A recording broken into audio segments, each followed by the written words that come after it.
Okay, in this video I want to discuss how we can turn a servo motor into a standard DC motor. Now a servo motor itself tends to have three wires. You have your ground, you have your positive, and you have your signal wire. As well as that, within it you have your standard motor which runs through a drivetrain, as well as you have your electronics here in the back, which are the brains of the operation. Now what we want to do is we want to take out the guts, and we want to put two normal wires just going straight to the motor itself, and we also want to make some modifications to the gear train depending on the model that we have, so that it rotates freely around in circles once we've it modified to the two-wire version. Now you might ask yourself why you would want to do this.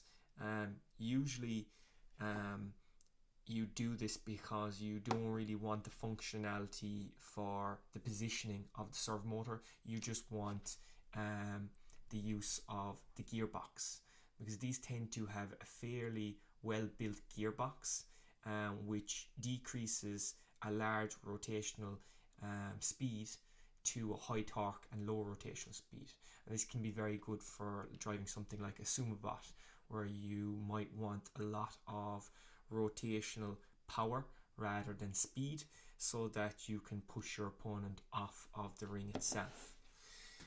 So what I'm going to do is I'm just going to take these apart, and I'm going to show you the process of turning it into a DC motor. Okay, so now that I have the screws taken out from the rear of the servo itself, both the bottom plate and the top plate can come apart. Now the one thing to be careful of here is that when you take the screws out, to ensure that the top plate doesn't come off, so I would hold it like this. The reason for that is because the gear train is seated in the top section of the servo motor, and when you take this off, all the gears could fall out if you're not careful. Now they usually tend to come apart a small bit, but the best thing is to take it apart as carefully as possible so you can see where everything goes. Depending on the servo motor that you have and what it's rated for in terms of torque, the difference, I suppose, the gearbox will be to make up that ratio itself. So we'll just start by taking off the rear. It's just a little plastic plate like so, and then you have the board itself where the three wires are heading back into, which is the brains of the operation, and then you just have your two wires going back to a standard motor. Now what you can do is you can unsolder both of these, and you can just solder up two normal wires like you can see here, and just feed them outside the same hole that they came in the first time, which is over here on this side. Once you've that done, you'll need to turn your attentions to the top and ensure that the motor that you've chosen doesn't have a tab that stops it from rotating the full 360 degrees again and again. Depending on the motor that you have, it might not allow you to rotate, and the best way to check is just to take it apart and have a look at the gear train within it. So I'm just going to be careful and wiggle this off nice and slowly, like so. I'm going to push it down and take the top off. Okay, now you'll notice that these two will be fairly fine, but this one over here is a bit loose. The reason for that is the shaft actually stayed up the top section of the cover. Now you can actually pull that out and drop it down here if you want.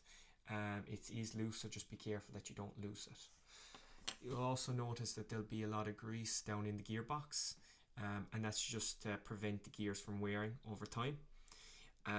Depending on the servo you use, these are either going to be metal or they're going to be plastic. Either one are fine. But the big thing to take note of is this gear over here. This gear is usually the one that has a bit of a notch on it, which stops it from rotating full 360 degrees here. It usually hits off one of these lips on either side. So if we have a bit of a look at this here, I can't seem to see any notch that will stop it from rotating a full 360 degrees. Sometimes you see this little hole here would have a pin in it, and you'd have to file it down. Now just to show you, because this one doesn't seem to have that notch that you need to file away, I'll show you in this other model where I had to do that. So if I just take this one apart,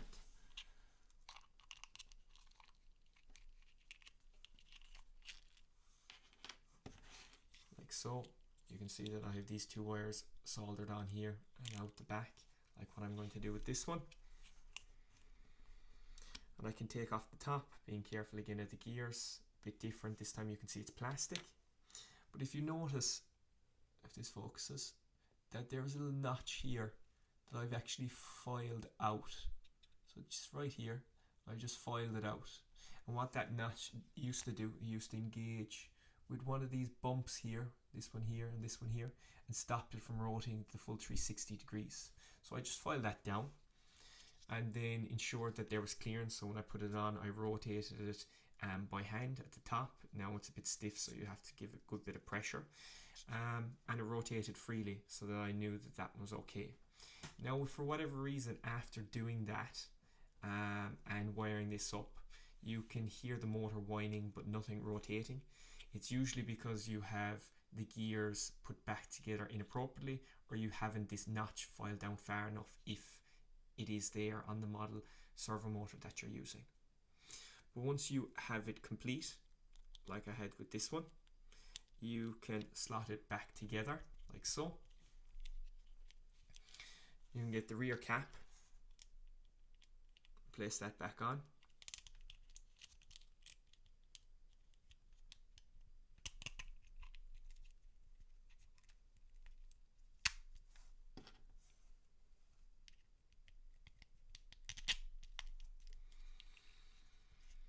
And then you can test it out. Like